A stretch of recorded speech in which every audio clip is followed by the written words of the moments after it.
Ceci est un livre audio autogénéré par Google.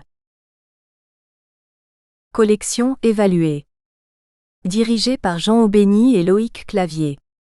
Cette collection, pionnière dans un champ dont l'importance s'affirme dans des domaines sans cesse plus nombreux, vise à la diffusion et à la confrontation de la variété des recherches et des pratiques en évaluation. Elle postule l'acceptation de la complexité comme clé à l'élucidation du vivant social et celle de son corollaire, la multiréférentialité. L'évaluation y sera donc envisagée comme une régulation complexe tant au niveau micro, l'acte de formation et d'éducation, qu'au niveau macro, organisation des systèmes de formation. Elle s'adresse tout autant aux chercheurs qu'aux concepteurs de projets, aux formateurs qu'aux enseignants et étudiants. Du même auteur. Richard Etienne. Etienne R. Baldi A. Baldi R. et Benedetto P. 1992. Le projet personnel de l'élève. Paris Hachette. Etienne R. Amiel Monsieur 1995. La communication dans l'établissement scolaire. Paris Hachette. Etienne R. Le Rouge A. 1997. Enseigner en collège ou en lycée, repère pour un nouveau métier. Paris Armand Collin. Etienne R. 2000.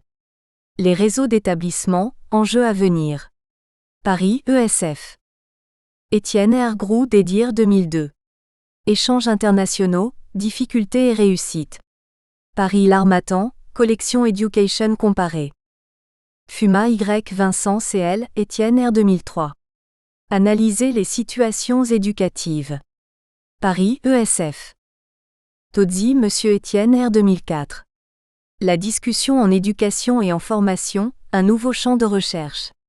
Paris L'Harmattan, collection Action et Savoir. Verdelan Monsieur Bacouche Béboutan P. Etienne R. 2007. Les manuels scolaires miroirs de la nation. Paris L'Harmattan. Etienne R. Alté Monsieur, Lessard CL, Paquet L. Perrenou PH 2009. L'université peut-elle vraiment former les enseignants? Bruxelles de Bock. Etienne R. 2010. Aspects théoriques et pratiques du changement en éducation scolaire. Apories et difficultés de la transformation des systèmes éducatifs. Sarrebruck, Éditions universitaires européennes. Loïc Clavier. Clavier L. 2001, évalué et formé dans l'alternance Paris L'Harmattan. Aubény J. Clavier L. 2004, l'évaluation en institut universitaire de formation des maîtres Paris L'Harmattan collection évaluée. Aubény J. Clavier L. 2007, l'évaluation, entre permanence et changement Paris L'Harmattan collection évaluée.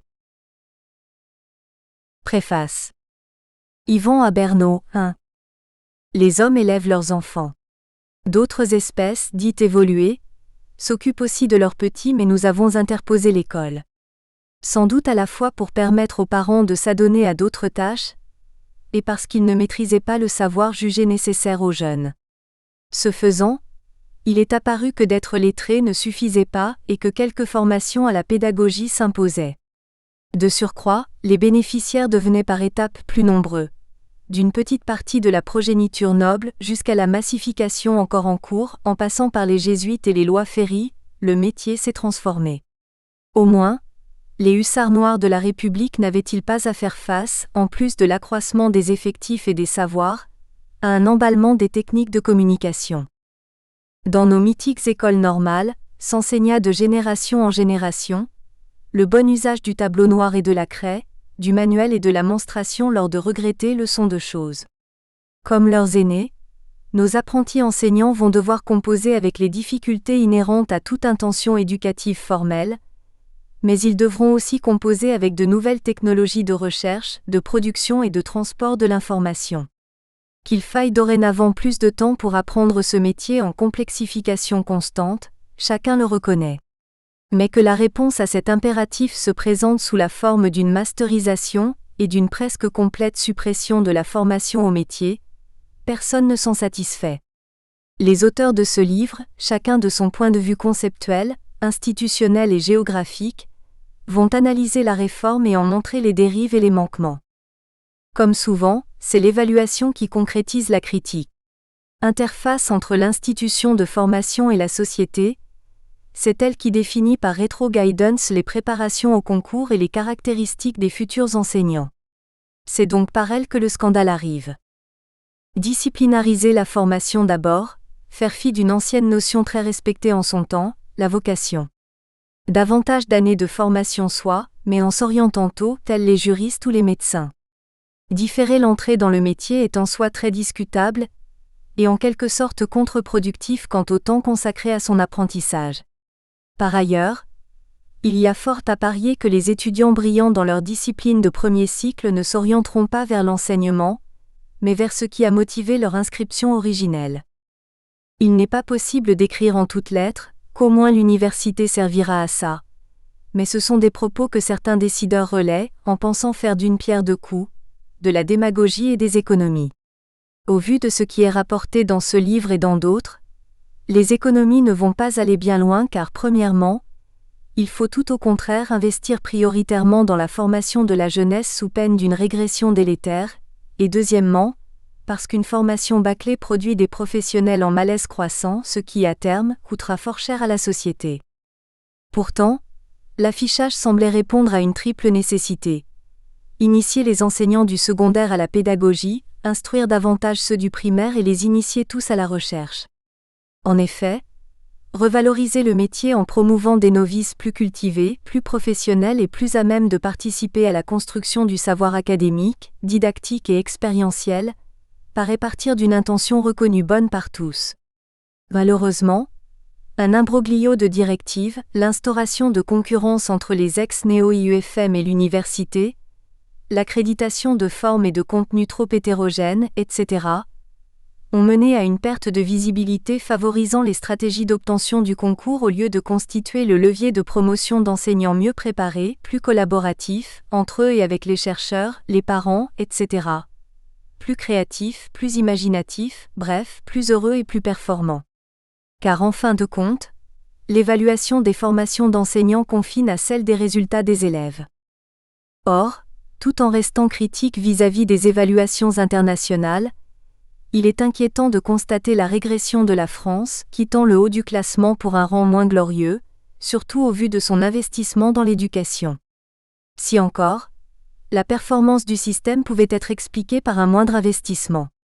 Mais même les économistes les plus orientés vers la rentabilité sont désespérés. Le plus haut budget de la France est d'une rentabilité médiocre, malgré la réduction des effectifs. Distanciés des positions des passéistes pour lesquels tout était mieux de leur temps, des utopistes comme des obsédés de la rentabilité financière, tous déçus, les auteurs de ce livre stimulent l'imagination. Il a déjà été fait allusion à une inscription plus précoce dans la formation à ce métier difficile, parallèlement à l'approfondissement disciplinaire.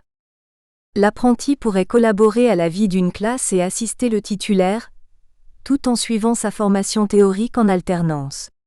Toujours sur l'axe du temps, pourquoi ne pas concevoir une formation donnant licence droit d'exercer à de jeunes enseignants conviés à reprendre leurs études plusieurs fois dans leur carrière pour approfondissement ou réorientation? Sans doute, le temps de la préparation à un concours principalement cognitif n'est-il pas le plus propice aux apports dépassant la stricte nécessité. Devant les élèves au début, il faut surtout maîtriser la trousse de survie. Mais très vite, le besoin de collaborer, de participer, de s'exprimer, de partager ses expériences doit venir entretenir le feu sacré. Cette reprise d'études sur un an, plusieurs fois renouvelable, mènerait au master que les universités adossent à la recherche de leur laboratoire.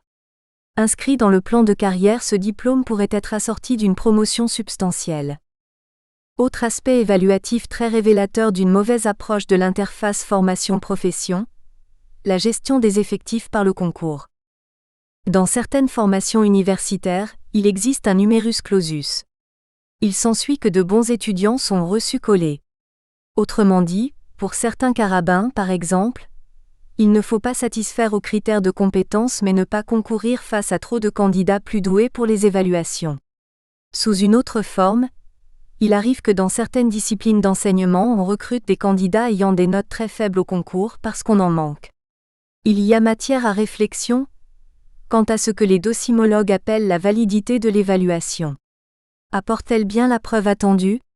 Ainsi peut-on obtenir ou non son droit d'exercer en fonction, non pas de son niveau mais d'une mauvaise gestion des flux. Après tout, si l'on manque de médecins hospitaliers ou de professeurs de mathématiques, il doit y avoir une raison. C'est d'abord cette recherche-là qu'il faut mener. Pour finir, qu'il me soit permis de partager un désarroi de formateur. Des étudiants sont venus me voir en fin de première année de master pour me poser une question. Est-il vrai que le concours ne sera pas ouvert l'année prochaine, une fois notre master obtenu ? C'est vrai. Mais qu'est-ce que nous allons devenir, alors ? Je ne sais pas. Il est urgent de cesser les replâtrages et de réunir tous les partenaires de l'éducation pour refonder la formation des enseignants et, partant, celle de toute notre jeunesse. Yvan Abernaud est professeur d'université en sciences de l'éducation, à l'École nationale de formation agronomique, ENFA, de Toulouse-Hauteville. Introduction. L'évaluation de la formation des enseignants, un problème aux réponses trop multiples. Richard Etienne 2. Loïc Clavier 3.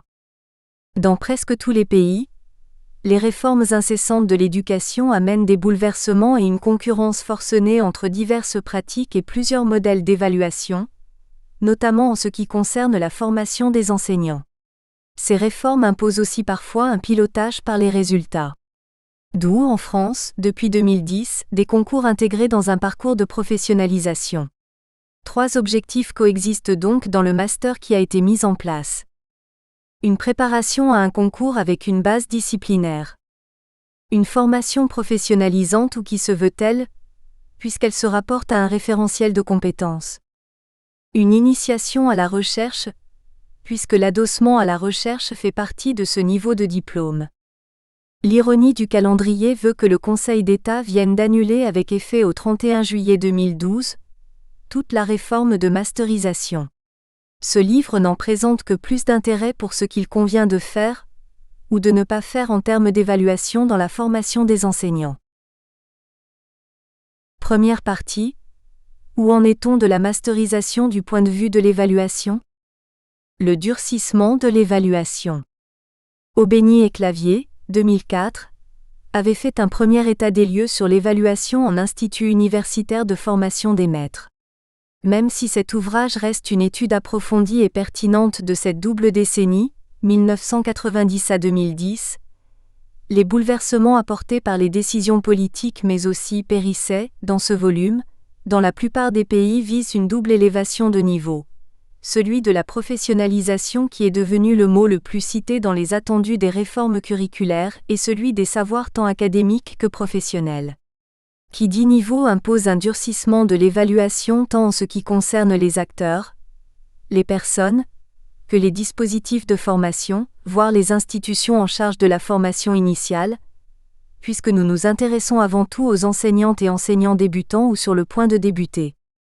Dans cet ouvrage, nous entendons explorer 3 dimensions qui nous paraissent essentielles pour le dispositif d'évaluation en nous intéressant à ce qui se passe dans d'autres systèmes qui sont de traditions différentes mais francophones.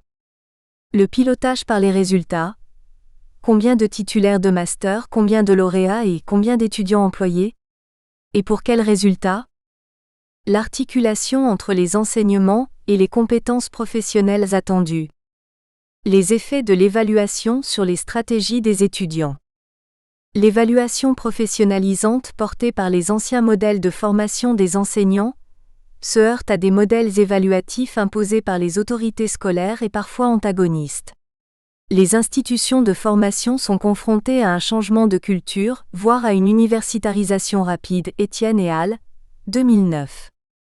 Cet ouvrage s'efforce de mettre en évidence ces effets au travers de 3 axes. Sens et influence des outils et dispositifs sur les acteurs. Médiation possible entre préparation à un concours et préparation au monde du travail au sein de dispositifs importés. European Credit Transfer System 4 ECTS, compensation, etc. Retentissement des enjeux de l'évaluation sur les institutions concernées. Les auteurs s'interrogent sur la capacité des acteurs et des institutions à travailler forme et fonction de l'évaluation, dans le cadre de la formation des enseignants. Ils constatent que l'énergie se focalise souvent sur la répartition des rôles et des volumes horaires. L'évaluation n'émerge bien souvent qu'avec des formes traditionnelles, contrôle continu, examen terminal, au sein d'un calendrier complexe étendu. Acteurs et institutions ont donc du mal à se situer dans la perspective du développement professionnel. D'évidentes difficultés d'articulation apparaissent autour des enjeux que nous avons identifiés. L'évaluation par les résultats et celle du développement professionnel ne sont que les conflits les plus visibles entre savoir et compétences. Dans cette logique professionnalisante, l'universitarisation des institutions de formation et la mise en place de masters ne risquent-elles pas d'aspirer les étudiants vers des filières d'accès rapide à des emplois contractuels, privilégiant le versant fonctionnel du savoir au détriment de sa dimension culturelle? La rencontre du savoir scolaire, didactique et pédagogique, et du savoir scientifique dans le cadre d'une injonction à l'efficacité pourrait devenir le lieu de la vulgarisation des savoirs et de la promotion de l'expression de l'élève au détriment de sa réflexion. L'évaluation en formation des enseignants se fait essentiellement par concurrence entre 3 niveaux. Au niveau des institutions, le pilotage par les sorties risque de favoriser une sélection allant dans le sens de ce qui valorise l'institution concernée, et lui permet de s'inscrire dans le nouveau paysage universitaire concurrentiel. Au niveau des dispositifs, l'évaluation durcit la relation entre enseignement et milieu professionnel en adaptant les étudiants à un univers scolaire réduit à un rôle strict de transmission des savoirs, qu'ils soient scolaires ou professionnels. Au niveau des acteurs, le couplage entre évaluation concurrentielle, certificative et professionnelle renforce les stratégies utilitaristes des étudiants et provoque la perte de la dimension critique chez l'évaluateur qui se réfère plus souvent à son expérience qu'à la commande passée par le commanditaire de l'évaluation. Évaluation et formation, un si beau couple, en péril. Dans ce premier chapitre, Baya Jourdain et Bro Anthony développent toutes les conséquences des tensions induites, ou plutôt renforcées, par la réforme de la formation des enseignants en France. Ils soulignent les conséquences de 2 nouveautés qui consistent à formaliser le parcours de formation à l'aide d'un diplôme et à déplacer la date du concours qui passe de Bac+3 à Bac+4, en étalant sur l'année les épreuves d'admissibilité et celles d'admission. De fait, les contraintes, déjà nombreuses, de la formation s'alourdissent de la préparation du concours en année terminale, d'une professionnalisation réduite à minima, au mieux 108 heures en responsabilité, avant une immersion quasi totale lors de la première année d'exercice et enfin d'une initiation à la recherche sous la forme d'un mémoire dont le volume et les contours manquent encore de clarté. Dès lors, il n'est pas étonnant de constater que les conflits se développent. Conflit entre l'obsession du résultat et le droit à l'erreur du développement professionnel, conflit entre un savoir réduit à sa dimension utilitariste et une culture professionnelle, entre un savoir purement scolaire et un savoir savant. Comme toujours, la résolution de ces conflits dans un temps extrêmement contraint entraîne des choix brutaux liés à concurrence organisée. Le pilotage par les sorties ne peut se solder que par une sélection a priori. L'évaluation perd toute référence à la valeur en se réduisant à un contrôle de la transmission de savoir scolaire, et elle finit par verser dans l'utilitarisme à vouloir servir les 3 maîtres aux exigences opposées que sont la sélection, la certification et la professionnalisation.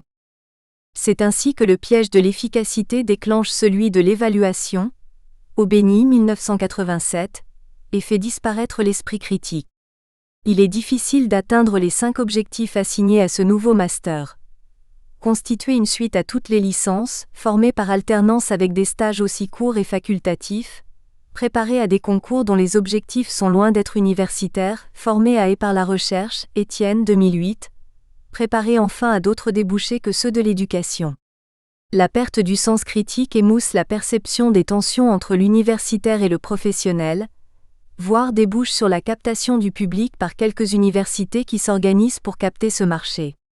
L'étude détaillée des maquettes de l'Institut universitaire de formation des maîtres IUFM de Reims permet de mieux saisir le filet dans lequel les équipes ont dû construire une formation ainsi que son évaluation, et indique les conditions pour sortir du marasme dans lequel cette réforme mal pensée, mal conduite et adoptée sans négociation a plongé tout un système au point de déterminer l'abrogation de l'arrêté du 10 mai 2010 avec effet suspensif par décision du Conseil des État du 28 novembre 2011. Évaluer pour faire évoluer ? Jean et Étienne reprennent le flambeau en s'intéressant aux pratiques d'évaluation lors d'une épreuve de ce même Master Éducation et Formation, ME_F. Comment en effet penser une évaluation qui puisse répondre aux mêmes critères pour les 9 spécialités, les 3 cultures, primaire, secondaire, professionnelle et technologique, et les 6 sites que compte l'IUFM de Montpellier qui mobilise plus de 400 formateurs évaluateurs pour cette tâche? Le choix d'une unité d'enseignement qui porte sur l'analyse réflexive et la préparation d'une épreuve du concours sert à obtenir des données comparables qui vont être recueillies par autoconfrontation d'examinateurs à leur pratique d'évaluation. Les déclarations des intéressés permettent de construire 8 catégories qui sont plus ou moins bien renseignées. Vient alors le temps de l'analyse qui permet de constater qu'au lieu de s'appuyer sur la commande et le référentiel, les examinateurs privilégient leur expérience, se détournant ainsi de la tâche prescrite, Leplat et Hoc, 1983. L'interprétation donnée tient à la nouveauté de cette épreuve du concours, mais aussi au manque d'expérience de tous ces intervenants qui n'ont pas l'occasion de siéger dans des jurys et de connaître ainsi les pratiques en vigueur. Pour sortir de cette impasse, les chercheurs proposent d'explorer la voie d'une formation, et donc d'une évaluation, allant davantage dans le sens d'une logique de didactique des savoirs professionnels, Reski 2008. L'évaluation, ses effets sur les acteurs, les dispositifs et les institutions. Clavier se pose la question des effets de l'évaluation, dont on sait depuis longtemps qu'ils surpassent, et de loin, ce qu'on attendait en termes de justice et de justesse. Ces effets suivent 3 axes. Celui de leur sens et de leur influence sur les acteurs, celui des médiations possibles entre préparation au concours et préparation au monde de l'école, et enfin celui de leur retentissement sur les institutions. En premier lieu, ils constatent que les enjeux deviennent si prégnants qu'ils empêchent l'expression des valeurs et donc de la subordination qui devrait être celle de l'évaluation sommairement définie comme mesure de l'écart entre le souhaité, l'idéal, le référent et le réalisé, le recueilli et comparé, le référé. Ainsi, le choix démagogique de la masterisation se fait-il au détriment de la professionnalisation, ou, si l'on préfère, du développement professionnel, ou encore, de la professionnalité puisqu'aux 180 heures de responsabilité 5 obligatoires d'un professeur des écoles ou des lycées et collèges stagiaires à Bac+5 se substituent les 48 heures d'un stage dont le caractère obligatoire n'est même pas évident. De même, le passage d'un contrôle a posteriori dans la classe, malgré tous ses défauts, à une imputation a priori de compétences ne manque pas de déterminer des stratégies de conformation qui ont fait fleurir les ouvrages parfois consacrés à la seule première compétence. Agir en fonctionnaire de l'État, de façon éthique et responsable, conseil, sujet corrigé, CAPES, CAPLP, CAPEPS, CPE, agrégation professeur des écoles, l'Apostole, Mabilon Bonfils et Morel 2010.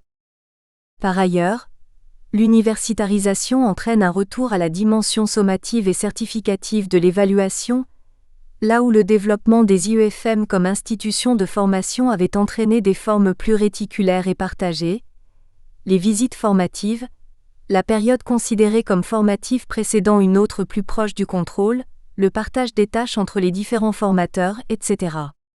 Cette universitarisation entraîne avec elle une nouvelle transformation identitaire des formateurs qui abandonnent peu ou prou la posture formatrice pour celle de détenteurs et certificateurs des savoirs. Enfin, les institutions elles-mêmes perdent de leur personnalité pour rejoindre le lot commun des universités et dispositifs universitaires tout entiers attachés à la division du travail entre la production du savoir, sa transmission et son attestation sans souci aucun de l'efficience, à l'instar de toute action académique dans laquelle seul le résultat compte. Ce qui nécessite de négliger encore une fois les valeurs, éthique de la formation et le coût de la non-qualité, économie du service public. Deuxième partie, du côté de l'enseignement agricole, de la Suisse et de l'évaluation de l'évaluation. L'enseignement agricole, ou le souci de l'évaluation de l'évaluation. Marcel, Fernandez et Gardiès nous entraînent du côté de l'enseignement agricole public en France qui est la deuxième communauté éducative du pays, et compte environ 160 000 élèves dans le secondaire. Plus courageux que le ministère de l'Enseignement supérieur ou celui de l'Éducation nationale, il a fait une demande d'évaluation à une équipe de recherche de Toulouse conduite par un professeur de l'École nationale de formation agronomique, ENFA de Toulouse. Très vite sont repérés les 3 différents éléments qui interagissent dans cette formation soumise à une réforme semblable à celle de l'enseignement public et privé sous contrat d'association étudiée dans la première partie de ce livre. La plateforme Moodle qui permet de faire du lien entre les enseignants en formation sur toute la France et leurs formateurs de l'ENFA, localisés à Toulouse, l'établissement dans lequel ils sont stagiaires et les regroupements à l'ENFA. La commande porte sur ces sous-dispositifs évalués par les acteurs qui les font vivre. Dès lors, en toute logique, sont choisis plusieurs objets d'évaluation, à savoir l'année de professionnalisation, la professionnalité des enseignants, le suivi à distance, la formation en établissement et les regroupements à l'ENFA.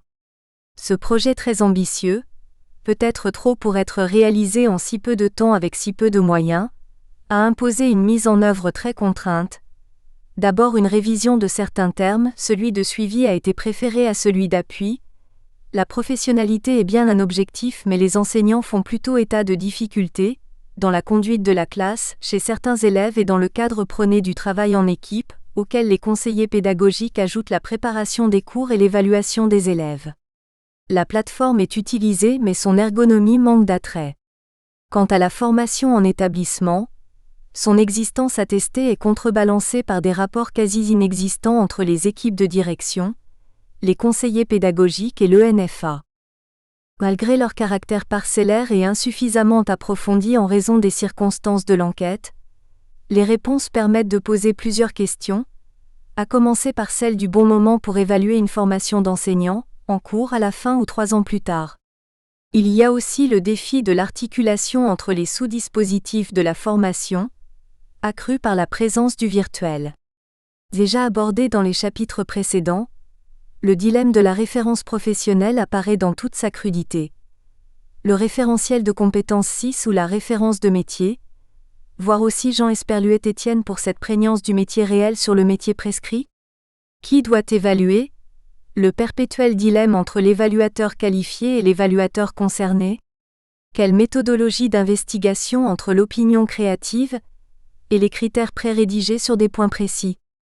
Quel développement chez les protagonistes dans une logique d'organisation apprenante, Bernoux, 1993, d'établissement apprenant, Bouvier 2001 ou formateur, Étienne 1999. Enfin, il est nécessaire d'élargir le questionnement à la dimension du changement en éducation, voire dans la société, Étienne 2011, en évitant les écueils de la réforme venue d'en haut et de la créativité ou de l'innovation émanant de la base. Un système décentralisé qui cherche à s'harmoniser, l'organisation de la Confédération helvétique. Périsset nous montre qu'un recrutement qui n'est pas lié à la validation, comme cela est le cas en Suisse, peut déterminer une certaine clarification, mais qu'elle n'est pas forcément synonyme de simplification. Sa connaissance de la Suisse, et notamment de la Suisse romande, lui permet de mettre en évidence les tensions liées au choix des dispositifs certificatifs mis en place par les hautes écoles pédagogiques, EP, ou l'université. Ces EP sont assurément professionnalisantes. Pour assurer la qualité de cette professionnalité revendiquée, l'observateur extérieur peut estimer qu'on y développe un certain goût pour le contrôle en fin de formation.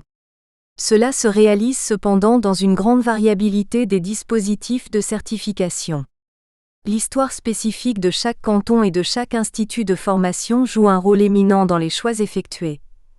Ce chapitre les met en évidence, comme sont mises en évidence les tensions institutionnelles qui naissent de la conjugaison des contraintes liées au respect des obligations cantonales et intercantonales, obligations diverses propres au système éducatif helvétique fortement décentralisé. Ainsi, la mise en œuvre de Bologne semble déterminer une certaine atomisation de la formation en ECTS, ce qui ne permet pas toujours de rendre visible et lisible le rôle du terrain. Bouvier et Aubin, 1998, pourtant fortement présent tout au long des divers dispositifs de formation. À travers son étude comparative, ce chapitre confirme cependant que, malgré les différences, la question centrale de l'évaluation certificative réside dans l'attestation des compétences déjà construites par les nouveaux enseignants à travers l'observation de leurs pratiques débutantes, également à travers les différentes formes d'entretien auxquelles ils sont convoqués ou encore par la production et soutenance d'écrits qu'ils doivent produire pour attester de leur engagement dans un développement professionnel certain. La fin du chapitre dégage quelques principes dont les décideurs ne peuvent pas faire l'économie. Dans le contexte actuel de globalisation, il y a une vraie nécessité à tenir compte des spécificités locales et des identités professionnelles, des enseignants en formation, des formateurs de terrain et des formateurs en établissement de formation, si l'on ne veut pas briser l'équilibre encore fragile qu'ont construit depuis 10 ans à présent les instituts de formation à l'enseignement de Suisse. L'évaluation de la formation des enseignants, vous avez dit pandémie. Alain a bien voulu accepter la lourde tâche de terminer le travail, en posant la question de l'évaluation de l'évaluation.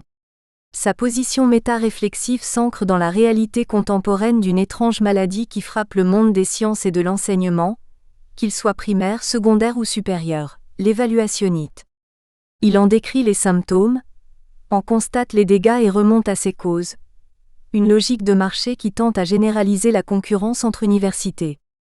Le client se fait rare mais la masterisation a pour mérite de créer un marché là où les écoles normales et les autres structures de formation des enseignants inscrivaient, en France, la formation des enseignants dans une logique étatique et gratuite pour les personnes qui aspiraient à ce noble métier. L'évaluation, qui n'est pas mauvaise en soi, et qui est même indispensable au développement humain et social, s'est vue prise en otage une nouvelle fois. À peine débarrassée de la certification des professeurs stagiaires pour le plus grand profit de la formation, voilà les formateurs transformés en universitaires tenus par le temps des semestres, contraints de distribuer des notes et de tenir compte de la compensation.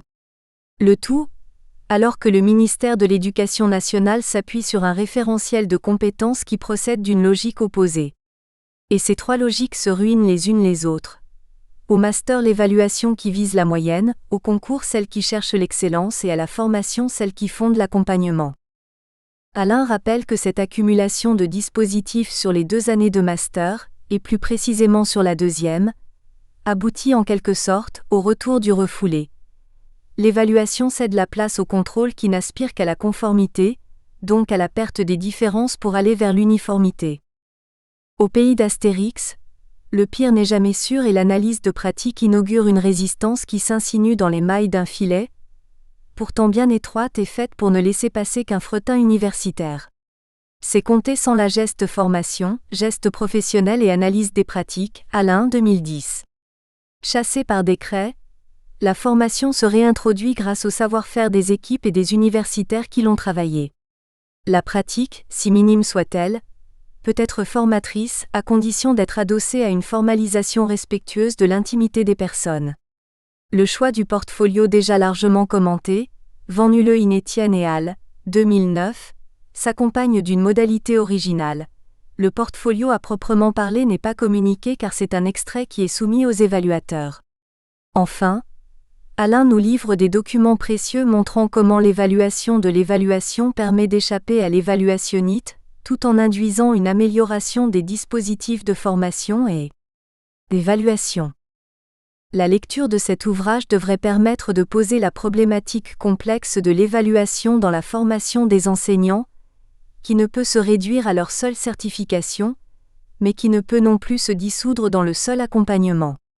Toucher à cette évaluation ne peut se concevoir que dans une perspective de transformation de la formation elle-même, qui gagnera à ne plus être scindée en initiale et continue pour être conçue tout au long de la carrière, pourvu que les décideurs y intègrent tous les prolégomènes du professorat.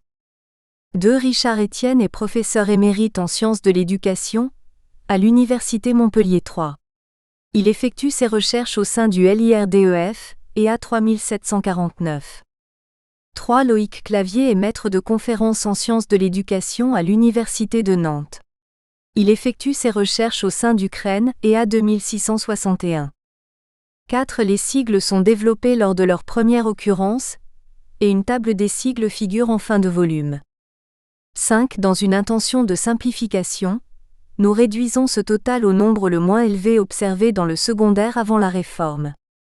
6. Ce référentiel, comme celui de l'éducation nationale, http://gael.plantin.free.fr/compétences-compensio-nel-professio-enseignant.pdf consulté le 7 mars 2012, sera donné en annexe, http://www.enfa.fr/uploads/journ2011-2080 consulté le 7 mars 2012.